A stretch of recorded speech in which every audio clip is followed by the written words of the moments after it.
Sekitar 230 imigran Rohingya terdampar di perairan Aceh Utara, Provinsi Aceh. Para pencari suaka ini datang dalam 2 gelombang dalam sepekan terakhir. Pada gelombang pertama, Selasa 15 November, dilaporkan 111 warga Rohingya mendarat di Kecamatan Muara Batu setelah ditolong warga setempat.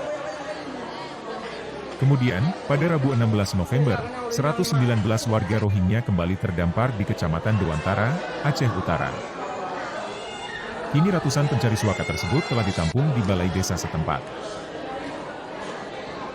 Pemerintah daerah telah mengerahkan para petugas medis untuk melakukan pemeriksaan kesehatan.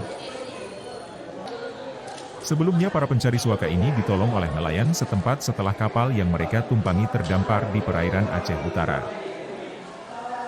Tim Liputan Aceh Video.